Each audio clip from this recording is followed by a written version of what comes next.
아멘. 함께 시편 31편을 읽었습니다. 이 시편 본문의 저자가 누구인가 하는 문제에 대해서 여러 가지 학설들이 항상 있어 왔습니다. 예레미야의 작품일 것이다 라는 학설과 또 바벨론에 잡혀갔던 이스라엘의 공동 작품이다 라는 학설도 있었습니다.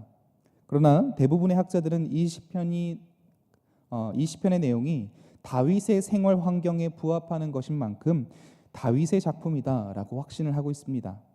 시편 31편은 흔히 개인적인 탄원으로 일컬어지는데 그런 분류는 전체적으로 볼 때에 매우 적합합니다.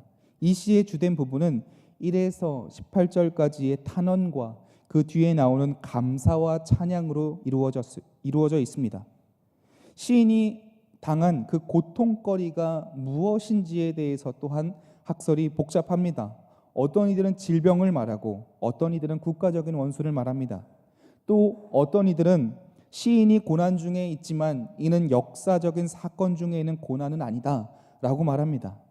그러나 박윤선 주석을 따르면 이 시편의 내용이 다윗의 실제적인 경험을 가리킨 것이고 특히 그가 사울의 박해를 받던 사실을 염두에 두어야 한다라고 기록하고 있습니다. 바로 이러한 기도의 내용 때문에 본시는 수세기에 걸쳐서 많은 경건한 사람들의 사랑을 받아올 수 있었습니다. 특별히 5절에서 언급되고 있는 나의 영을 주의 손에 부탁하나이다 라는 구절은 예수님께서 십자가의 마지막 최후의 호소로 인용하심으로 본시는 신성하고도 기념비적인 것으로 여겨지기도 했습니다. 뿐만 아니라 이러한 정신을 쫓아서 순교자 스데반 집사, 서머나 교회 주교였던 폴리갑이나 독일의 종교개혁자였던 마틴 루터, 스코틀랜드 종교개혁사 존 낙스와 같은 이들이 운명할 때에 최후의 말로써 이 고백을 남김으로 우리 모든 신앙인들에게 본시를 더욱더 친근하게 만들었습니다. 그렇습니다. 아무리 심한 고통과 죽음과도 같은 절망적인 상황 아래 있을지라도 하나님은 여전히 살아계시다는 사실과 하나님이 나의 삶과 나의 미래를 책임져 주신다는 확실한 믿음만 있다면 결단코 좌절하거나 낙심하지 않을 것입니다. 그런 점에서 본시는 비탄의 노래라기보다는 승리와 구원의 노래이며 믿음의 찬가다라고 말할 수 있습니다. 또한 시편 31편의 중요한 점은 메시아께서 고난당하실 것을 예언하는 의미를 가지고 있다라는 것입니다. 우리가 본시를 통해서 이 땅 가운데에 역경과 시련 속에 머물고 있는 자들이 정녕 추가해야 할 삶의 바른 자세를 발견하게 됩니다. 먼저 우리는 본문을 통하여 삶의 어떠한 위기 속에서도 오직 주님께만 피해야 함을 깨닫게 됩니다. 우리는 상상할 수도 없었던 고통에 몸부림치고 있는 다윗을 보게 됩니다. 세번역 성경으로 9절과 10절의 말씀을 보면 이렇게 기록되어 있더군요. 주님, 나를 긍휼히 여겨주십시오. 나는 고통을 받고 있습니다. 울다 지쳐 내 눈이 시력조차 잃었습니다. 내 몸과 마음도 활력을 잃고 말았습니다. 나는 슬픔으로 힘이 소진되었습니다. 햇수가 탄식 속에서 흘러갔습니다. 근력은 고통 속에 말라버렸고 뼈마저 녹아버렸습니다. 다윗이 얼마나 심한 고통을 겪었는지 다른 사람들의 반응을 보면 이러합니다. 11절의 기록입니다. 내가 모든 대적들 때문에 욕을 당하고 내 이웃에게서는 심히 당하니 내 친구가 놀라고 길에서 보는 자가 나를 피하나이다. 다윗이 겪는 이 고난이 얼마나 컸던지 다윗을 보고서 친구들이 놀라는 것은 물론이고 만나는 사람마다 이 다윗을 피했다는 것입니다. 다윗은 극심한 고통 속에서 함께 이야기할 친구도 사람들도 없는 정말 외로운 상황 속에 있었습니다. 본문을 읽으며 또한 중요한 것은 우리가 유념해야 할 것은 이러한 커다란 고난 속에서 다윗은 지금 어떠한 신앙의 모습 가운데 있는가입니다.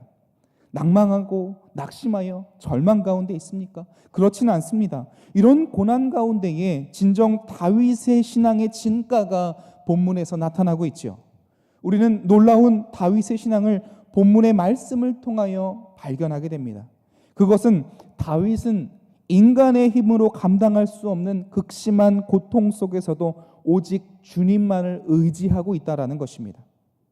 다윗은 인간적으로 견뎌내기 어려운 상황을 만났지만 그럼에도 불구하고 그 마음이 결코 흔들리지 않았습니다. 그가 이처럼 고난 속에서도 그 마음이 흔들리지 않을 수 있었던 이유는 오직 주님만을 바라보고 주님께만 피하였기 때문입니다. 다윗은 하나님만이 자신이 겪는 모든 고통을 거두어 주실 뿐이다 라는 것을 확신하였습니다. 그렇기 때문에 다윗이 아무리 감당하기 벅찬 어려움을 겪더라도 한결과도 같이 하나님을 믿고 의지하는 태도를 보여주고 있는 것입니다. 3절의 말씀처럼 다윗은 자신이 의지하는 하나님이야말로 그 어떠한 비바람 속에서도 흔들리지 않는 견고한 반석과 산성임을 확신하였습니다. 군인 출신답게 자신이 믿고 피한 주님은 그 어떠한 대적의 위협과 도전에도 결코 뒤바뀌지 않는 참으로 견고한 신앙과 반석이 되심을 믿어 의심하지 않았던 것이죠. 그렇습니다. 우리 인간은 삶 속에서 위기를 만났을 때 무엇인가에 의지하려는 경향성을 가지고 있죠. 세상 사람들은 위기를 만나면 어떻게 극복하나요? 대부분의 사람들은 위기를 만났을 때에 자신의 지혜나 힘 혹은 재물이나 아니면 능력 있는 사람이나 세상의 그 어떠한 화려한 권세에 의지하려 합니다. 하지만 세상의 그 어떠한 것이라 할지라도 우리의 근본적인 문제의 해결이나 구원을 가져다 줄 수는 없습니다. 오히려 더 큰 실망과 좌절만 안겨다 줄 뿐이죠. 그렇다면 우리 성도는 어떻게 해야 하나요? 우리는 이에 대한 정답을 분명하게 알고 있습니다. 알고 있음에도 그렇게 살아가지 못하고 있는 것이죠. 정녕 우리의 인생의 문제의 해결자 되시며 우리 인간을 구원할 분은 오직 한 분 하나님이십니다. 따라서 오직 그분만을 의지할 때에 우리에게 참 소망이 있는 것이죠. 삶의 어떠한 위기 속에서도 다른 어떤 것이 아니라 하나님께만 우리의 소망을 두므로 위기를 극복하는 우리 모두가 되시길 간절히 바랍니다. 다음으로 우리는 본문을 통하여 오직 주의 긍휼과 자비에 호소해야 한다라는 것을 또한 깨닫게 됩니다. 다윗은 마치 병자가 절망적인 질병으로 인해 하루하루 죽음의 그늘 가까이로 다가가는 듯한 그 절대절명의 위기감을 맛보아야만 했습니다. 특히 그는 자신의 영혼과 몸을 상하게 하는 원수들의 핍박과 폭력 앞에 처절한 절망감을 맛보았습니다. 그러한 고통과 더불어 친구들에게는 회방과 두려움거리가 되는 그야말로 철두철미한 소외감 속에 허덕여야만 했습니다. 세상 속에서 그 어느 것도 그의 힘과 위로가 될 만한 것이 없습니다. 정녕 다윗은 마치 깨어져 버린 그릇처럼, 하찮은 그릇처럼 길바닥에 내던져 잊혀져 버린 사람이 되어버린 것이죠. 바로 이러한 절대적인 고독과 좌절과 고통의 순간에 그의 유일한 친구는 하나님이셨으며 그의 유일한 소망은 하나님의 긍휼함이었습니다. 다윗은 이러한 극심한 고난 중에서도 하나님만을 의지했습니다. 원수들의 손에서 자신을 건져주시기를 하나님께 간구했습니다. 성도 여러분, 우리를 공격하는 세상의 핍박자들의 손이 힘이 있어 보이지만 하나님의 손은 더 힘이 있습니다. 비교할 수조차 없습니다. 예수님께서 마태복음 10장 29절에서 하나님의 허락 없이는 참새 한 마리도 땅에 떨어지지 않는다라고 말씀하셨던 것을 기억해야 합니다. 이 말씀이 우리 모두에게 참 위로와 힘의 말씀이 됩니다. 하나님께서 원하시면 어떠한 원수들의 손이라 할지라도 우리를 안전하게 건져내 주실 것입니다.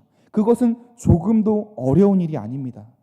하나님께서 긍휼과 인자하심을 다윗에게 베푸신다면 그가 원수들과 핍박자들 손에서 구원받는다는 것은 매우 쉬운 일이 되는 것이죠. 그렇습니다. 우리가 고난 가운데에 있을 때에 세상은 어떠한 소망도 참 위로도 될 수가 없습니다. 고난 속에 우리 성도들의 유일한 치료책은 바로 그 많으신 긍휼을 따라 당신을 찾는 자들에게 은혜를 베풀어 주시는 하나님이십니다.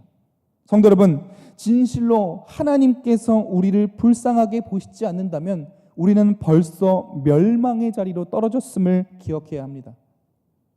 그러나 하나님은 우리를 사랑하셔서 오늘도 우리 영혼을 불쌍하게 여기시고 당신을 찾는 자들에게 무조건적인 사랑과 자비를 베풀어 주고 계십니다. 하나님의 긍휼하심의 대상이 되는 것처럼 소망이 있고 참으로 행복한 일은 없을 것입니다. 이 사실을 잊지 말고 또한 용기와 위로를 얻어 언제나 주님께만 긍휼을 구하며 살아가는 우리 모두가 되시길 간절히 바랍니다. 또한 마지막으로 우리는 본문을 통하여 위기 속에서 과거의 은혜를 기억하고 장래의 구원을 확실히 믿어야 함을 깨닫게 됩니다. 다윗은 절망적인 상황에서 하나님의 구원과 도움을 깊이 호소합니다. 그러다가 그는 19절에서 24절까지 갑자기 탄원의 호소를 중단하고 하나님께 감사와 찬송을 올리고 있습니다. 다윗은 더 이상 자신의 형편과 그 처지에 대해서는 말을 생략하고 오직 하나님께서 자신에게 어떠한 분이 되어 오셨으며 현재와 장래에 어떤 분이 되실지에 대해서 노래하고 있습니다. 오늘 본문 19절을 보면 주를 두려워하는 자를 위하여 쌓아두신 은혜, 곧 주께 피하는 자를 위하여 인생 앞에 베푸신 은혜를 말합니다. 19절에 두려워한다라는 말은 경외한다라는 뜻이고 피한다는 말은 의지한다라는 말입니다. 그래서 믿음이라는 말 속에는 맡긴다, 의지한다, 기대한다라는 뜻이 있는 것이죠. 또한 19절의 말씀에 베푸신 은혜가 어찌 그리 큰지요 라는 표현은 다윗이 자신의 삶 속에서 그 하나님의 구원의 은총을 회상하고 있음을 말합니다. 다윗은 고난 속에서도 현재와 장래의 구원을 미리 앞당겨 또한 감사하며 찬양하고 있습니다. 그는 하나님을 믿고 자신의 모든 것을 하나님께 내어 맡겼습니다. 이것이 다윗이 위기를 극복하는 확실한 방법이었던 것이죠. 성도 여러분, 우리는 과거에 받은 은혜를 잊지 말고 항상 기억해야 합니다. 그와 같은 은혜를 기억함으로 인해 하나님을 다시 한번 신뢰하는 일이야말로 고통 중에 있는 성도에게 큰 힘과 소망이 되는 것이죠. 진실로 하나님은 당신의 은혜를 잊지 않고 그 은혜에 항상 감사하는 자를 결코 저버리시지 않습니다. 그리고 하나님이야말로 유일한 구원자이심을 믿고 또 하나님을 찾는 자에게 구원과 복을 허락하신다는 사실을 신뢰하는 자에게 한량없는 은혜를 주실 것입니다. 진정 하나님께서 우리에게 베풀어 주신 과거의 사랑과 은혜는 단순히 지나간 옛 추억거리가 아닙니다.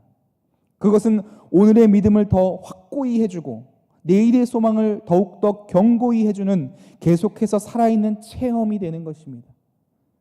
언제나 우리에게 베푸신 하나님의 은혜를 잊지 말고 감사함으로 살아가는 우리 모두가 되시길 간절히 바랍니다. 말씀을 마무리합니다. 하나님의 백성으로 경건하게 살아가고자 하는 자에게 고난과 시련은 언제나 찾아오기 마련이죠. 그러나 우리 신앙인들은 고난 때문에 신앙을 포기하거나 시련 때문에 하나님이 아는 다른 권세 앞에 무릎을 꿇어서는 안 될 것입니다. 여호수아 1장에 보면 하나님께서 여호수아에게 이렇게 말씀하셨습니다. 내가 모세와 함께 있었던 것 같이 너와 함께 있을 것임이라. 내가 너를 떠나지 아니하며 버리지 아니하리니 강하고 담대하라.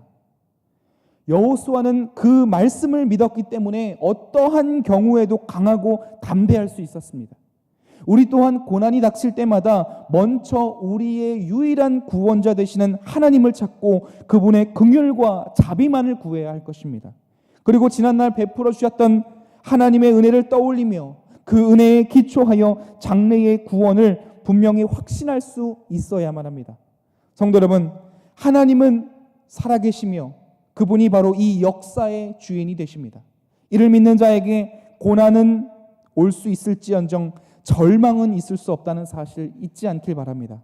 오직 우리의 구원자 되시는 주님만을 바라봄으로 승리하는 참된 성도의 삶을 살아가시길 간절히 축원합니다. 기도하겠습니다. 우리의 산성이시며 반석이